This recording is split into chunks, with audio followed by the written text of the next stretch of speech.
They have been dubbed the battling Hitchens brothers, Peter and Christopher. The battling is over God and faith. Christopher, a very outspoken atheist and an American citizen, has written God is Not Great, How Religion Poisons Everything. His brother Peter, a famous columnist for the London Mail on Sunday, a former atheist and one-time Marxist revolutionary, has just written The Rage Against God, How Atheism Led Me to Faith. Peter Hitchens says the book was written as a continuation of a public debate he's had with his brother, the American journalist and outspoken atheist Christopher Hitchens. When I sat down with Peter, I learned that the Hitchens brothers' grandfather was a devout Baptist. He was a very strict Baptist. His wife, my paternal grandmother, whom I never knew, was an Anglican of a very Protestant type, and it was an extremely religiously conscious household. Peter described relations between the two brothers as not very warm. This interview took place before it was announced that Christopher has developed cancer. How would you describe your relationship with your brother Christopher? I think it's typical of quite a lot of younger, older brother relations. We don't get on particularly well. You fought a lot as children? Oh, lots and lots, yeah. And they're still fighting. Peter has suggested that Christopher spends so much time debating and attacking religion because he's actually a repressed seeker.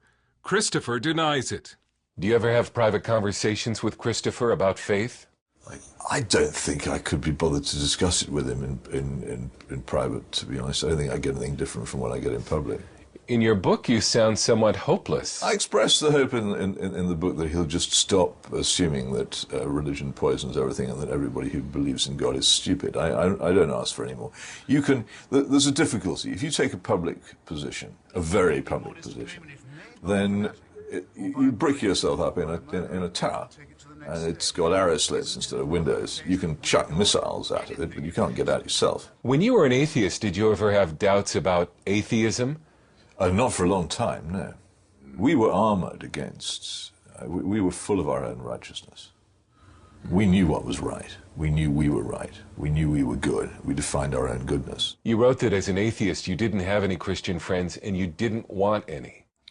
Well, no, I wouldn't have wanted any. I found the whole thing repellent. Why? There's a lot of scorn in revolutionary socialism. There's a lot of feeling that you are the vanguard, you are the people who know best, and that everybody else is ignorant and stupid.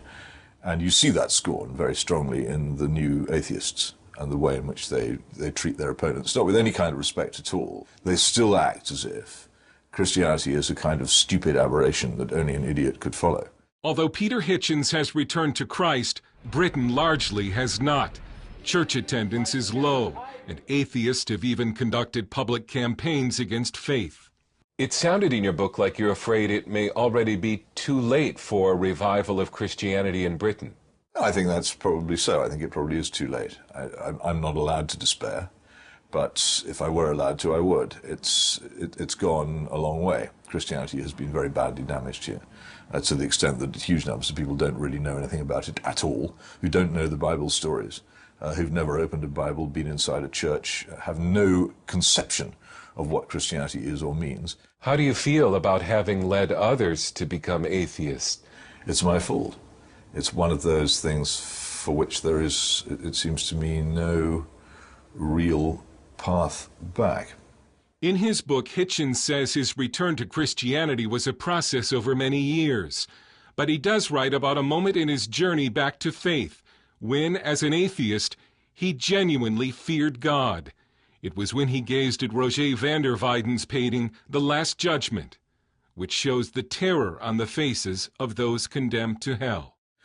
They'd obviously just heard the last trump, and one of them was actually vomiting with fright. And it just came through that I might be judged, and I was scared. I still am.